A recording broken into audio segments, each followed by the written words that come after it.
Hi, welcome to today's video.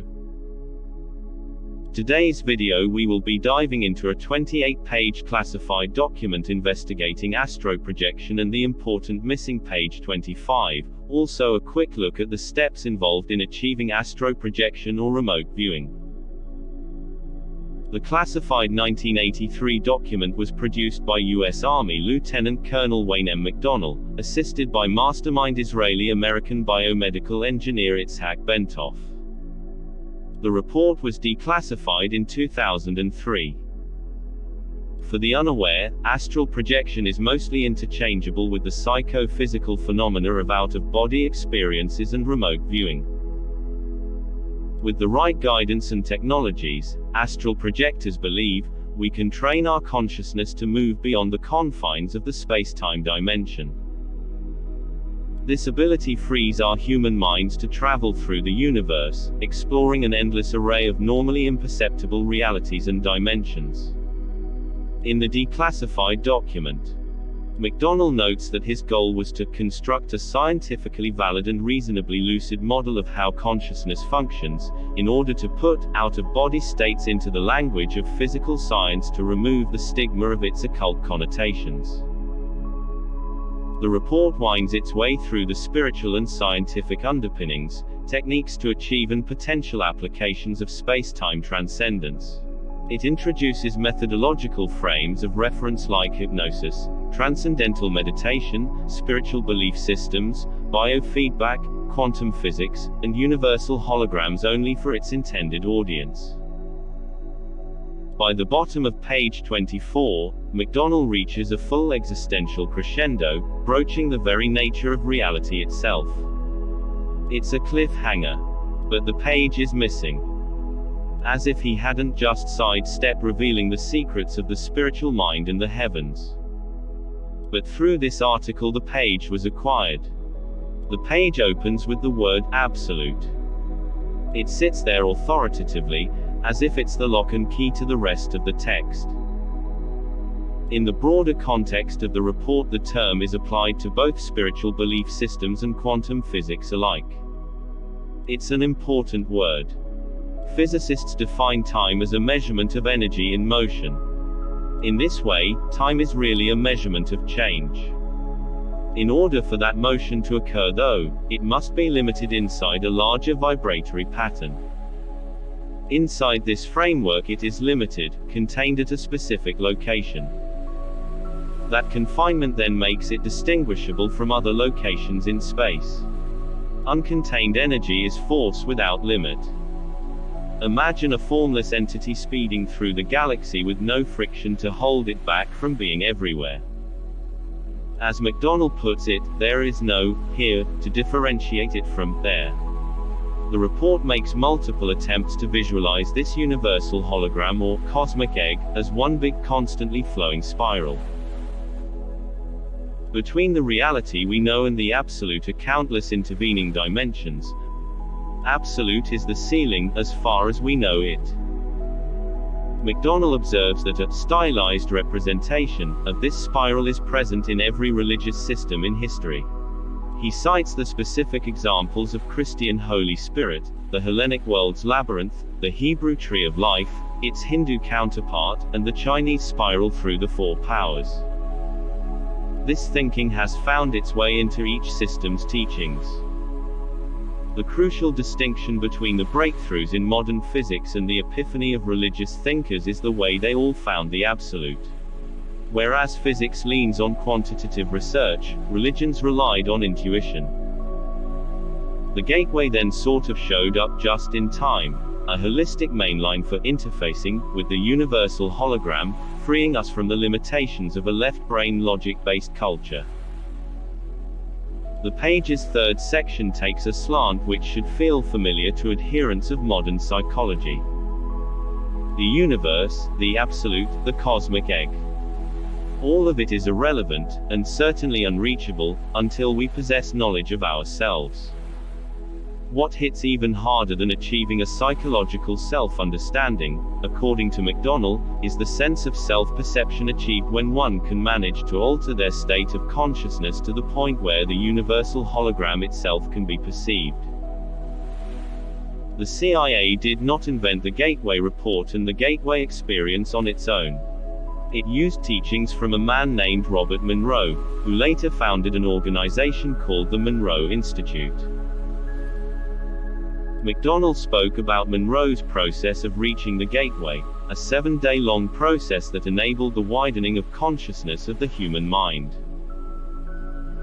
On the first day, the subject is taught to isolate extraneous concerns, or irrelevant things in mind into a visualization device called an energy conversion box. In the next stage, he is made to hear resonant humming on a tape and is asked to mimic this sound too. In the third stage, the subject is asked to repeat a gateway affirmation, such as, "I am merely a physical body and deeply desire to expand my consciousness."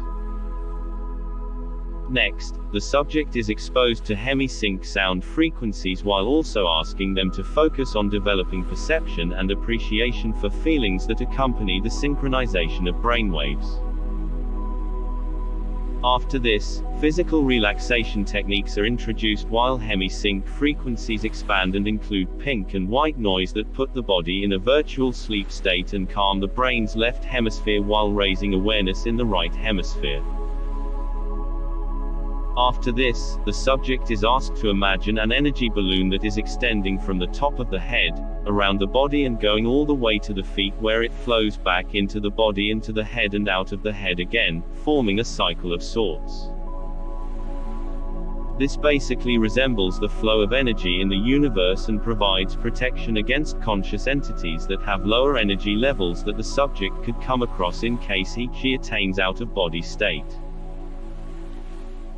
After mastering these techniques, the subject can progress into more exploratory stages of the gateway experience where they learn how to interact with and manipulate newly discovered dimensions of awareness. McDonnell also touches upon the time-traveling aspect which can be tapped into by intensifying sounds on the Hemi sync tapes named Focus 15. While listening to this tape, they're asked to visualize time as a wheel with spokes that point to events in their past. In his tests, less than 5% of individuals could successfully travel in their past throughout the 7-day training period. But he's of the belief that with a few weeks of training they could easily travel in their past. McDonnell added, they also state that not only the individual's past history is available for examination by the one who has achieved Focus 15, but other aspects of the past with which the individual himself has had no connection may also be accessed. But that wasn't all. After trying to explore their past, subjects were asked to venture into the future, with the Focus 21 tapes. But not many could reach this level. The final stage was learning, out of the body, movement where the subject could lift themselves out of their body after their brainwave pattern and energy would sync harmoniously with the surrounding electromagnetic environment. According to McDonnell, none of the test subjects were able to achieve this. The Department of Defense's ambitions are made clear in the report's conclusion. McDonnell suggests that if the military were to experiment with astral projection, it could find practical application, but also noted that it should be intellectually prepared to react to possible encounters with intelligent, non-corporeal energy forms when time-space boundaries are exceeded.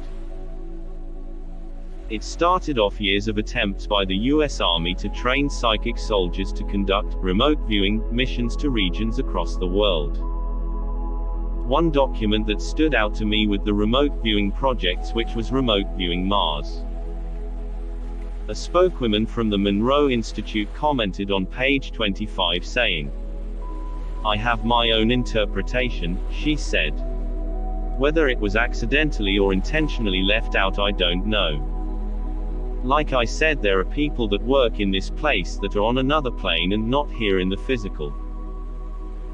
You grow up, you go to school, you get married, you have kids, you go to church, you die," she said.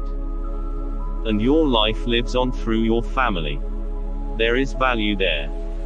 But on a much deeper level it's the relationships and the memories you create. Not all this stuff we're collecting. So what if that page was released 20 years ago? Could it have backlash? 'Cause it talks about religion and that all religions are equal. And what if people feel really powerfully that not all religions are equal? I feel like the generations nowadays, they're not so wrapped up in that anymore. She also added that young people today are pushing for social justice and are more open to different perceptions of consciousness and different ways of living. There's this whole thing going on where people are awakening, she said. People become more conscious, people become more awakened, tearing down the monuments in Richmond. Enough's enough. This has come about at a time when your generation has questions and they want to know and they're ready to hear the answers without judgment.